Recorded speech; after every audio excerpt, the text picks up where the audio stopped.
ಸ್ನೇಹಿತರೆ ನಮಸ್ಕಾರ. ನಾನು ನಿಮ್ಮ ರಾಕೇಶ್ ಶಾರುಂಡಿ. ರಾಜ್ಯ ರಾಜಕೀಯದಲ್ಲಿ ದಿನಕ್ಕೊಂದು ಬೆಳವಣಿಗೆಗಳು ಕುತೂಹಲವನ್ನು ಮೂಡಿಸ್ತಾ ಇವೆ. ಒಗ್ಗಟ್ಟಾಗಿದ್ದಂಥ ಡಿ.ಕೆ.ಶಿ ಖರ್ಗೆ ನಡುವೆ ಶೀತಲ ಸಮರ ಶುರುವಾಗಿ ಬಿಟ್ಟಿದೆ. ಡಿ.ಕೆ.ಶಿ ವಿರುದ್ಧವೇ ಕತ್ತಿ ಮಸೀಲಿಕ್ಕೆ ಶುರು ಮಾಡಿಬಿಟ್ಟಿದ್ದಾರೆ ಮಲ್ಲಿಕಾರ್ಜುನ ಖರ್ಗೆ ಅವರು. ಇತ್ತ ಸಿದ್ದರಾಮಯ್ಯ ಬೆಂಬಲಿಗರು ಪದೇ ಪದೇ ಮಾಧ್ಯಮಗಳ ಮುಂದೆ ಒಂದಿಲ್ಲೊಂದು ಹೇಳಿಕೆಗಳ ಮುಖಾಂತರ ಡಿ.ಕೆ.ಶಿ ಕೆಂಗಣ್ಣಿಗೆ ಗುರಿಯಾದರೆ, ಇನ್ನೊಂದು ಕಡೆ ಇದೇ ಡಿ.ಕೆ. ಶಿವಕುಮಾರ್ ಅವರು ಕುರ್ಚಿ ಮೇಲಿನ ಆಸೆಯನ್ನು ಇನ್ನೂ ಕೂಡ ಬಿಡ್ತಾ ಇಲ್ಲ. ಹೇಗಾದರೂ ಮಾಡಿ ಸಿಕ್ಕ ಅವಕಾಶವನ್ನು ತಪ್ಪಿಸ್ಕೊಳ್ಬಾರ್ದು ಅಂತ ಪಣ ತೊಟ್ಟು ಕೂತ್ಬಿಟ್ಟಿದ್ದಾರೆ. ಆದರೆ ಏನು ಮಾಡಿದ್ರೂ ಕೂಡ ಈ ಸ್ವಪಕ್ಷದ ವಿರೋಧಿ ಬಣದವರೇ ಇದಕ್ಕೆ ಎಳ್ಳು ನೀರನ್ನು ಬಿಡ್ತಾ ಇರೋದು. ಒಟ್ಟಾರೆಯಾಗಿ ಡಿ.ಕೆ.ಶಿ ಕನಸು ಈ ಜನ್ಮದಲ್ಲಿ ನೆರವೇರೋ ಹಾಗಂತೂ ಕಾಣ್ತಾನೇ ಇಲ್ಲ. ಇತ್ತ ಖರ್ಗೆ ಡಿ.ಕೆ.ಶಿ ಬುಡಕ್ಕೆ ಬಂದುಬಿಟ್ಟಿದ್ದು ಇದ್ದ KPCC ಹುದ್ದೆಗೂ ಕೂಡ ಕೊಡಲಿ ಪೆಟ್ಟನ್ನು ಕೊಡೋಕ್ಕೆ ಸಜ್ಜಾಗಿ ಬಿಟ್ಟಿದ್ದಾರೆ. ಇದೆಲ್ಲವೂ ಕೂಡ ಖರ್ಗೆ ಮಾತುಗಳನ್ನು ಗಾಳಿಗೆ ತೂರಿ ಕುಂಭಮೇಳ ಪ್ರವಾಸ ಮಾಡಿದ್ದಕ್ಕ ಅನ್ನೋ ಅನುಮಾನಗಳು ಕೂಡ ಶುರುವಾಗಿವೆ. ಸ್ನೇಹಿತರೆ, ಡಿ.ಕೆ.ಶಿ KPCC ಅಧ್ಯಕ್ಷರ ಹುದ್ದೆಯನ್ನು ಕಿತ್ತುಕೊಳ್ಳಲಾಗುತ್ತಾ? CM ಹುದ್ದೆ ಆಸೆಗಾಗಿ BJP ಕಡೆ ಡಿ.ಕೆ.ಶಿಗೆ ಒಲವು ಶುರುವಾಗಿದೆಯಾ? ಅಥವಾ ಡಿ.ಕೆ.ಶಿ ವಿರುದ್ಧ ವೈಯಕ್ತಿಕ ಸಮರ ಸಾರೋಕ್ಕೆ ಸಜ್ಜಾಗಿರೋ ಮಿತ್ರ ಪಕ್ಷಗಳು ಯಾವುದು? ಇದೆಲ್ಲದರ ಬಗ್ಗೆ ಒಂದಿಷ್ಟು ವಿಷಯಗಳನ್ನು ನೋಡ್ತಾ ಹೋಗೋಣ. ಸ್ನೇಹಿತರೆ, ಡಿ.ಕೆ. ಶಿವಕುಮಾರ್ನ ಅಧ್ಯಕ್ಷ ಸ್ಥಾನದಿಂದ ಕೆಳಗಿಳಿಸೋಕೆ ಖರ್ಗೆ ಅಂತೂ ಸಜ್ಜಾಗಿ ನಿಂತುಬಿಟ್ಟಿದ್ದಾರೆ. ಈ ಮುಖಾಂತರವಾಗಿ ಡಿ.ಕೆ.ಶಿಯನ್ನು ಕುಗ್ಗಿಸೋಕೆ ವಿರೋಧಿ ಬಣ ತುದಿಗಾಲಲ್ಲಿ ನಿಂತಿದೆ. ಇತ್ತ ಖರ್ಗೆ ಕಲಬುರಗಿಯಲ್ಲಿ ಮಾತನಾಡ್ತಾ ಕೆಲವು ರಾಜ್ಯಗಳ ಅಧ್ಯಕ್ಷರ ಬದಲಾವಣೆಯನ್ನು ಮಾಡಬೇಕು ಅಂತ ನಿರ್ಧಾರವಾಗಿದೆ. ಒಡಿಶಾದಲ್ಲಿ ಮಾಡಿ ಬಂದುಬಿಟ್ಟಿದ್ದೀನಿ. ಈಗ ಇನ್ನು ಮುಂದೆ ಕೆಲವೇ ದಿನಗಳಲ್ಲಿ ಬೇರೆ ರಾಜ್ಯಗಳಿಗೂ ಕೂಡ ಈ ಕ್ರಮ ಅನ್ವಯವಾಗುತ್ತೆ ಅಂತ ಪರೋಕ್ಷವಾಗಿ ಡಿ.ಕೆ.ಶಿ ಬುಡಕ್ಕೆ ಬೆಂಕಿ ಇಡೋ ಮಾತುಗಳನ್ನು ಆಡಿದ್ರು.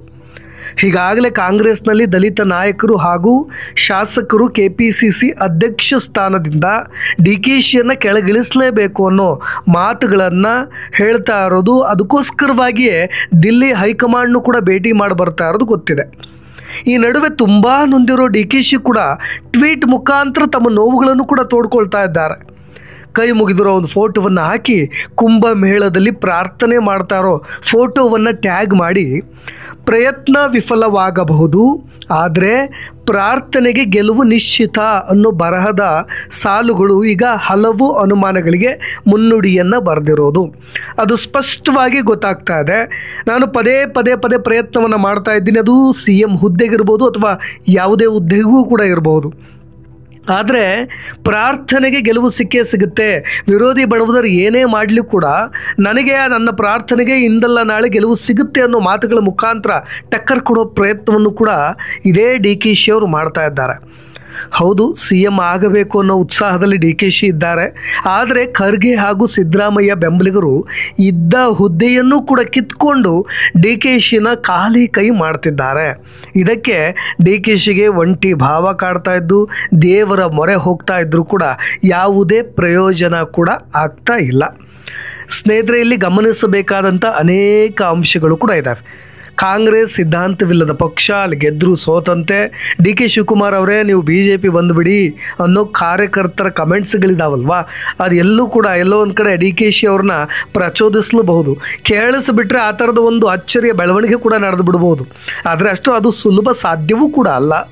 ಆದರೆ ಡಿ.ಕೆ.ಶಿ ಸೀರಿಯಸ್ ಆಗಿ ತೆಗೆದುಕೊಂಡ್ರೆ ಇದು ಅಚ್ಚರಿ ಕೂಡ ನಾವು ಪಡೋ ಹಾಗೇ ಇಲ್ಲ. ಸದ್ಯದ ಪರಿಸ್ಥಿತಿ ಹಾಗೇ ಇದೆ. ಸ್ನೇಹಿತರೆ, ಕಾಂಗ್ರೆಸ್ ಮನೆಯಲ್ಲಿ ಬೀಸ್ತಾ ಇರ್ತಕ್ಕಂಥ ಬದಲಾವಣೆಯ ಗಾಳಿ ಯಾವ ಕಡೆ ತಿರುಗುತ್ತೋ ಗೊತ್ತಿಲ್ಲ. ಒಂದು, ಸಿದ್ದರಾಮಯ್ಯನವರ ಕುರ್ಚಿಗೆ ಕಂಟಕ ಬರದಿರಲಿ ಅಂತ ಹೇಳಿ ಪದೇ ಈ ಪರಮೇಶ್ವರ ಆಗಿರ್ಬೋದು, MB ಪಾಟೀಲ್ ಆಗಿರ್ಬೋದು, ಇವರೆಲ್ಲರೂ ಕೂಡ ಸೇರಿದಂತೆ ಕಾಂಗ್ರೆಸ್ ನಾಯಕರು ಈ ಸಿದ್ದರಾಮಯ್ಯನವರ ಕುರ್ಚಿಗೆ ಫೆವಿಕಲ್ ಹಚ್ಚೋ ಕೆಲಸವನ್ನು ಮಾಡ್ತಾ ಇದ್ದಾರೆ. ಅಂದರೆ ಸಿದ್ದರಾಮಯ್ಯನವರೇ ಕಂಪ್ಲೀಟಾಗಿ 5 ವರ್ಷ ಪೂರೈಸ್ತಾರೆ, ಸಿದ್ದರಾಮಯ್ಯನವರೇ CM ಆಗಿರ್ತಾರೆ, ಬದಲಾವಣೆ ಇಲ್ಲ ಅಂತ ಒತ್ತಿ ಹೇಳೋ ಮುಖಾಂತರ ಕುರ್ಚಿಗೆ ಫೆವಿಕಲ್ಲನ್ನು ಹಚ್ಚಿ ಗಟ್ಟಿ ಮಾಡ್ತಿದ್ದಾರೆ. ಆದರೂ ಕೂಡ KPCC ಅಧ್ಯಕ್ಷ ಸ್ಥಾನ ಬದಲಾವಣೆ ಕ್ಲೈಮ್ಯಾಕ್ಸ್ ಹಂತ ತಲುಪಿರೋದಂತೂ ಪಕ್ಕ. ಒಟ್ಟಾರೆಯಾಗಿ ರಾಜ್ಯದಲ್ಲಿ 2 ರಾಷ್ಟ್ರೀಯ ಪಕ್ಷಗಳ ರಾಜ್ಯಾಧ್ಯಕ್ಷ ಸ್ಥಾನ ಕಗ್ಗಂಟಾಗಿಯೇ ಉಳಿದು ಬಿಟ್ಟಿದೆ. ಇದರ ಮೇಲೆ ಎಲ್ರಿಗೂ ಕಣ್ಣು ಇರೋದಂತೂ ಪಕ್ಕ ಆಗಿಬಿಟ್ಟಿದೆ. ಒಂದು ಕಡೆ BJPಲೂ ಅದೇ ಬಡಿದಾಟ ನೀವು ನೋಡ್ತಾ ಇದ್ದೀರ.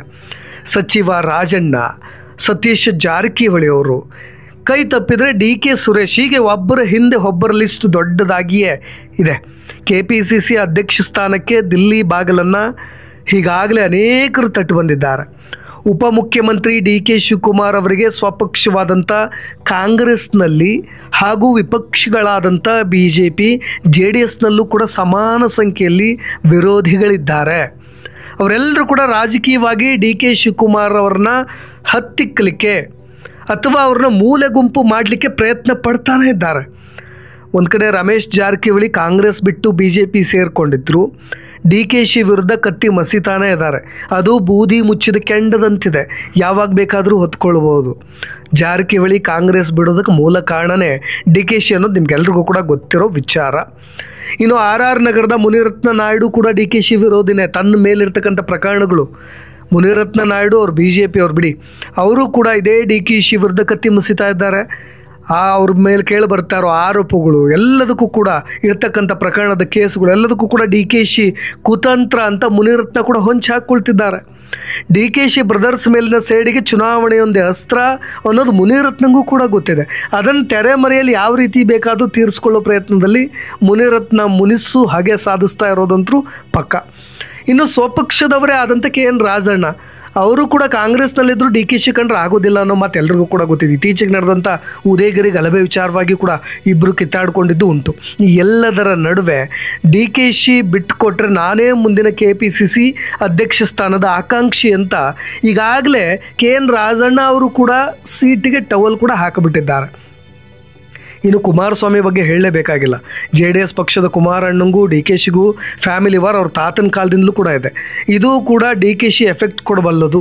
ಆದರೂ ಬಂಡೆಯ ತರಹ ತಾನು CM ಆಗ್ತೀನಿ ಅಂತ DKಶಿ ತಪಸ್ ಮಾಡ್ತಾನೆ ಇದ್ದಾರೆ.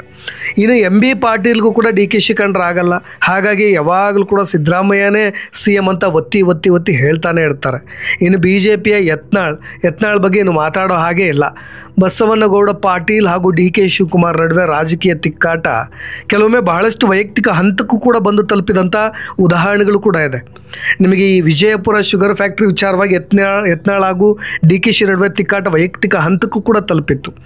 ಇನ್ನು ಅಕ್ರಮ ಹಣಕಾಸು ವರ್ಗಾವಣೆ ವಿಚಾರವಾಗಿ ಕೂಡ DKಶಿ ವಿರುದ್ಧ ಯತ್ನಾಳ್ ಅವರ ಹೂಡಿರ್ತಕ್ಕಂಥ ಪ್ರಕರಣ ಈಗಾಗಲೇ ಸುಪ್ರೀಂ ಕೋರ್ಟ್ನಲ್ಲೂ ಕೂಡ ಇದೆ. ಹಾಗಾಗಿ ಯತ್ನಾಳ್ಗೂ ಕೂಡ ಈ DKಶಿ ಕಂಡ್ರೆ ಆಗೋದಿಲ್ಲ. ಇವರೆಲ್ಲರೂ ಕೂಡ ಸೇರಿಕೊಂಡು ತೆರೆಮರೆಯಲ್ಲಿ DKಶಿಯನ್ನು ಮುಗಿಸುವ ಕೆಲಸ ಅಂದರೆ ರಾಜಕೀಯವಾಗಿ ಮುಗಿಸುವ ಕೆಲಸವನ್ನು ಅವರು ಹೇಗೆ ಬೇಕೋ ಹಾಗೆ ಮಾಡ್ತಾ ಇದ್ದಾರೆ. DKಶಿನ ಮೂಲೆ ಗುಂಪು ಮಾಡಬೇಕು ಅಂತಲೇ ಪಟ್ಟು ಹಿಡಿದು ಕೂತ್ಬಿಟ್ಟಿದ್ದಾರೆ. ಹಾಗಾಗಿ JDS ಕಾಂಗ್ರೆಸ್ BJP ಸ್ವಪಕ್ಷದ ಕಾಂಗ್ರೆಸ್ನವರು ಕೂಡ DKಶಿಗೆ ವಿರೋಧಿಗಳಾಗಿಬಿಟ್ಟಿದ್ದಾರೆ. ಹಾಗಾಗಿ DKಶಿ ಅವರು ಪುಟ್ಟಿದ್ದು ಹೇಗಾದರೂ ಮಾಡಿ ಫಿನಿಕ್ಸ್ ಅಕ್ಕಿ ಅಂತ ಎದ್ದು ಬರೋಣ ಅಂದರೂ ಕೂಡ ಅದು ಯಾವುದು ಕೂಡ ಸಾಧ್ಯವೇ ಆಗ್ತಾ ಇಲ್ಲ. ಅಂತಿಮವಾಗಿ ಈಗ ಇನ್ನೊಂದು ವಾರದೊಳಗಾಗಿ KPCC ಅಧ್ಯಕ್ಷ ಸ್ಥಾನಕ್ಕೆ ಬದಲಾವಣೆ ಪ್ರಕ್ರಿಯೆ ಕೂಡ ನಡೀತಾ ಇದೆ. ಪರವಾಗಿದ್ದಂಥ ಖರ್ಗೆ ಅವರು ಕೂಡ ಈಗ DKಶಿ ವಿರುದ್ಧವಾಗಿ ನಿಂತು ಬಿಟ್ಟಿದ್ದಾರೆ. ಏನೆಲ್ಲ ಬದಲಾವಣೆಗಳು ಆಗಬಹುದು ಅನ್ನೋ ಕುತೂಹಲಗಳೊಂದಿಗೆ ಮತ್ತೆ ಬರ್ತೀನಿ. ನಾನು ರಾಕೇಶ್ ಶಾರುಂಡಿ. ಧನ್ಯವಾದ.